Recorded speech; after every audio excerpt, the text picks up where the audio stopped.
Hello नमस्कार प्यारे विद्यार्थियों, स्वागत करता हूं आप सभी का एनसीटी कॉन्सेप्ट पर।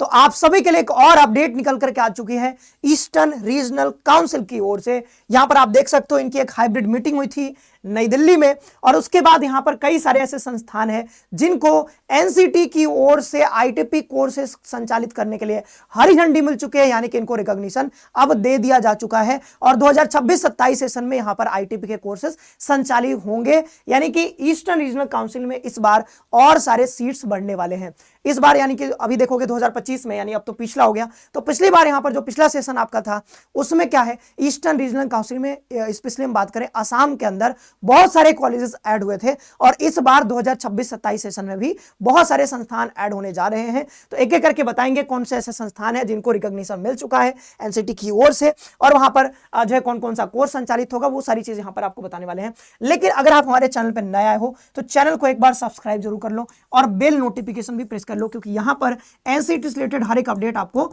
दिया जाता है। ठीक है, आगे बढ़ते हैं। अब देखो ये सारी चीजें तो मैं पिछले वीडियो में भी आपको बताया था कि यहां पर ये सब आईआईटी एनआईटी इसमें जुड़े हुए हैं। ठीक है, पहले से इसमें शामिल है, और इसमें एनआईटी त्रिची भी है। और एक और चीज कि यहां पर अभी 4 आपको दिख रहा है, बहुत जल्दी इसमें हो सकता है 2026-27 में आपको 1 या 2 नए आईआईटी यहां पर आपको देखने को मिल सकते हैं। आगे बढ़ते हैं। अब ये देखो यहां पर अगर आप तैयारी कर रहे हो तो यहां पे अभी जो है हमारा टारगेट बैच आ चुका है। टारगेट बैच के बारे में बता दे रहा हूं, नया बैच हमारा आ चुका है, 1 फरवरी से शुरू हो रहा है, 1 फरवरी से। ठीक है, आप यहां पे देख सकते हो 1 फरवरी से शुरू हो रहा है और 31 जनवरी तक आप इसमें एडमिशन ले सकते हो। फीस सिर्फ 1799 है, पूरी तैयारी करवाई जाएगी आपको यहाँ पर इतने फी में। और यहाँ पर ये नंबर, अगर ज्यादा जानकारी चाहिए कोर्स के बारे में तो इस नंबर पे आप कॉल भी कर सकते हो। प्ले स्टोर से हमारा एप्लीकेशन है सीयूटी कॉन्सेप्ट, वो डाउनलोड करने के बाद आप कोर्स में जुड़ के तैयारी शुरू कर सकते हो। ठीक है, बीए बीएड हो, बीएससी बीएड हो, बीकॉम बीएड हो, तैयारी कर सकते हो। देखो ये सारी चीजें आप जानते हो पहले से, मैं कई बार आप बताया कि यहाँ पर टोटल जो है 78 ऐसे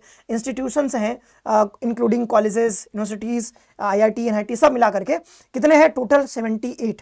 तो 78 संस्थान पहले से इसमें शामिल है, और अब देखोगे कि यहाँ पर इस बार इनकी संख्या लगातार बढ़ रही है। ठीक है, ये सब हमने आपको बताया था कि इन्होंने जो है अपने वेबसाइट पे कुछ ना कुछ अपडेट कर दिया है, और कहीं ना कहीं ज्यादा चांसेस हैं कि भाई यहाँ पर आपको ये देखने को मिलेगा कि यहाँ पर आपका इस बार आईटीपी का कोर्स होने जा रहा है। अब देखो मीटिंग क्या हुई है, तो मीटिंग के बारे में समझ लो थोड़ा।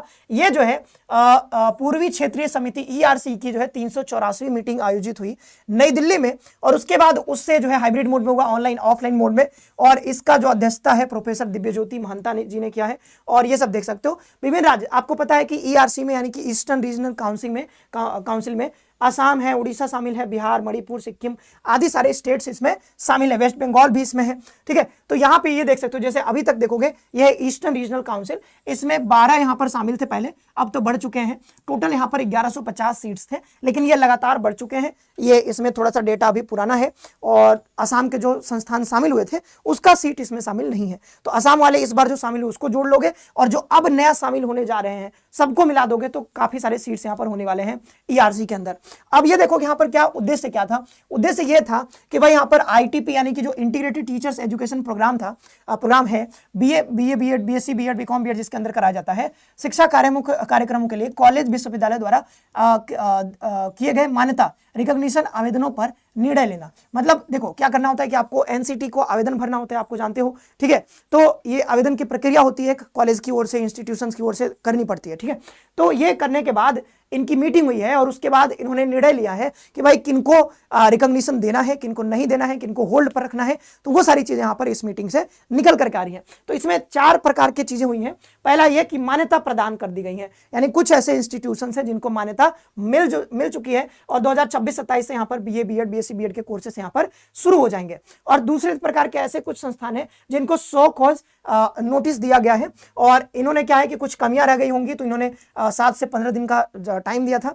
और इसमें क्या कमियां हैं, तो जैसे कई जगह जो है स्वीकृत भवन योजना जैसा होना चाहिए वैसा नहीं है, योग्य शिक्षक नहीं है, ठीक है, क्वालिफाइड टीचर्स नहीं है, फायर सेफ्टी, बिल्डिंग सेफ्टी प्रमाण पत्र नहीं है, दिव्यांगों के लिए सुविधाओं का अभाव है, भूमि निर्माण क्षेत्र एनसीटी एनसीटीई मानकों के अनुसार नहीं है, आवश्यक दस्तावेज पोर्टल पर अपलोड नहीं किए गए हैं, तो इसके अनुसार जो है इनको अभी सो कॉज नोटिस दिया गया है, जवाब मांगा गया। ठीक है, आगे बढ़ते हैं। अगला है आवेदन अस्वीकृत, यानी कुछ ऐसे संस्थान है जिनका आवेदन रिजेक्ट कर दिया गया है, और यहाँ पर ये देख सकते हो ये सब धारा का नाम है। अंतिम सो कॉज नोटिस था, उनका उत्तर नहीं दिया, अपील के बाद भी कमियां दूर नहीं की गई हैं, आईटीपी के लिए आवश्यक मल्टी डिसिप्लिनरी शर्तें पूरी नहीं की गई हैं, और मामले स्थगित, यानी कुछ का जो है अभी मामला स्थगित हो चुका है, बाद में हो सकता है इस पर निर्णय लिया जाएगा।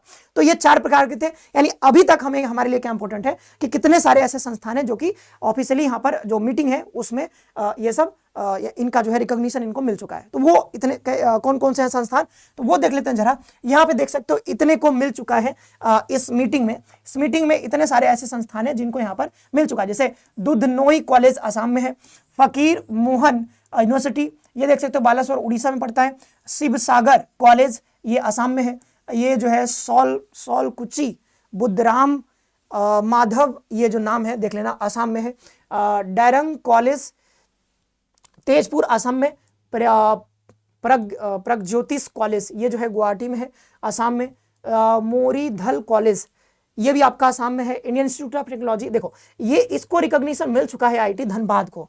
तो आईआईटी धनबाद अब एक कह सकते हो कि यहाँ पर अब मतलब पूरा कंफर्म है कि भाई पहले 4 थे अब 5 हो गया है। आईआईटी मद्रास के बारे में अभी कोई यहाँ पर आया नहीं है, नोटिस कुछ आया नहीं, जब आएगा तो आपको बताया जाएगा। नागालैंड यूनिवर्सिटी यहाँ पर आपका शामिल हो गई है, मतलब रिकॉग्निशन मिल गया है, और सेंट्रल संस्कृत यूनिवर्सिटी त्रिपुरा में है। तो इतने को मतलब इस नोटिस में अभी जो नोटिस हम आपको दिखाएंगे उसमें टोटल 10 को ऑफिशियली रिकॉग्निशन यहाँ पर मीटिंग के बाद यहाँ पर मिल चुका है, और कुछ ऐसे हैं जिनको अभी होल्ड पर रखा गया है, तो हो सकता है और भी शामिल हो। तो ईआरसी में इस बार जो है काफी कॉलेजेस यहाँ पर बढ़ने वाले हैं। ठीक है, तो काफी सीट्स भी आपके बढ़ जाएंगे। अब मैं एक एक करके आपको दिखा दूं कि जो है यहाँ पर ये मीटिंग कैसे हुआ है, क्या हुआ है, वो नोटिस मैं आपको दिखा दे रहा हूँ। ये देखो ये मीटिंग हुआ है, ये नोटिस है। ठीक है, अब ये नोटिस देखें जरा, ये देख सकते हो आप, इसमें ना कई सारे ऐसे कॉलेजेस हैं जिनको मान्यता नहीं मिली है, जिनको रिजेक्ट कर दिया गया है, लेकिन कई को यहाँ पर मान्यता मिल चुकी है। तो आप पढ़ भी सकते हो, जैसे यहाँ पर है कि ये कौन सा कॉलेज है, ये देख सकते हो कॉलेज का नाम यहाँ पे पढ़ सकते हो आप, KRB गर्ल्स कॉलेज, ये आपका असम में है। ठीक है, तो ये जो है इसमें कहा गया है कि आफ्टर क्या लिखा हुआ है, perusal of appeal report, documents on record and oral arguments advanced during the online hearing, appeal committee of the council, ये सब पता नहीं क्या क्या इतने लंबी चौड़ी बातें लिखी गई हैं। यहां पर सीधा सीधा पढ़ो कि show cause notice after remand back issued under, तो इनको सोकोज नोटिस दिया गया है, यानी इनको अभी रिकॉग्निशन नहीं मिला है, सोकोज नोटिस इनको दिया गया है। तो बाद बाकी आगे की प्रक्रिया देखी जाएगी क्या होती है। ठीक है, लेकिन किनको किनको मिला है ग्रांट, तो वो मैं आपको दिखा दे रहा हूं। जैसे देखो बहुत सारे हैं इसमें, बहुत सारे इन्होंने आवेदन दिया होगा। ठीक है, लेकिन यहाँ पे सबको नहीं मिला है रिकॉग्निशन, अभी तक नहीं मिला है। लेकिन इसमें आप देखो आगे, जैसे ये है देवराज, इनको नहीं मिला है। ठीक है, ये क्या है कि ये क्या है, यहाँ पर 7 डेज का यहाँ पर डेट ऑफ इशू सोकोज नोटिस इनको दिया गया है। उत्कल जैसे उत्कल यूनिवर्सिटी की ओर से मैंने पिछले वीडियो में बताया था कि इनके पोर्टल पर अपडेट हो गया है, लेकिन इसमें नहीं कहीं पे दिया गया है कि इनको अभी हुआ है। ठीक है, इनको भी सोकोज नोटिस दिया गया है।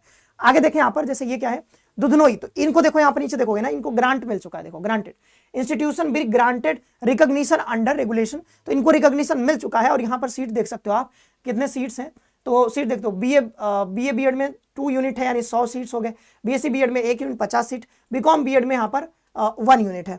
तो ऐसे करके बहुत सारे को यहाँ पर ग्रांट मिल चुका है और कई लोगों को ग्रांट नहीं मिला है। तो इसको भी यहाँ पर ग्रांटेड रिकॉग्निशन, यानी इस कॉलेज को भी यहाँ पर रिकॉग्निशन मिल चुका है। क्या नाम है, शिव सागर कॉलेज, ये जो है आसाम में है। यहाँ पर बीए बीएड है और बीएससी बीएड है, 1 यूनिट आपको देखने को मिलेगा। तो ऐसे ही आप पूरा देख सकते हो, जिसको जिसको ग्रांट इसमें मिला हुआ है, रिकॉग्निशन मिला हुआ है।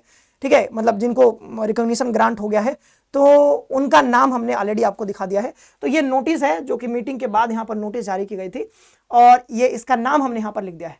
तो मतलब ये अच्छी बात है कि यहाँ पर ईआरसी में, यानी कि उड़ीसा हो गया, आपका वेस्ट बंगाल हो गया, यहाँ पर बहुत सारे ऐसे कॉलेजेस हैं जो कि ऐड हो रही हैं। 2026-27 सेशन में आपको देखने को मिलेगा कि सीट्स आपके काफ़ी बढ़ रहे हैं। तो जो भी बच्चे तैयारी कर रहे हैं और मेहनत से लग जाइए, क्योंकि अब सीट की कमी नहीं है, सीट आपको कहीं ना कहीं मिलेगा अगर आप बढ़िया से तैयारी करोगे। और बढ़िया से तैयारी करने के लिए आपको क्या है, हमारे कोर्स में जुड़ सकते हो। हमारा टारगेट बैच आ चुका है और इस टारगेट बैच में आप जुड़ करके तैयारी कर सकते हो। इवन अगर आप हमारा पुराना कोर्स जो श्योर सिलेक्शन बैच है उसमें भी जुड़ते हो, तो आपको ये टारगेट बैच का पूरा जो कंटेंट है वो सब उसमें मिलेगा, बिल्कुल फ्री मिलेगा। तो आज के इस वीडियो में तैयारी रखते हैं। आप सभी का बहुत बहुत धन्यवाद। खुश रहो, पढ़ते रहो और अपना ख्याल रखो।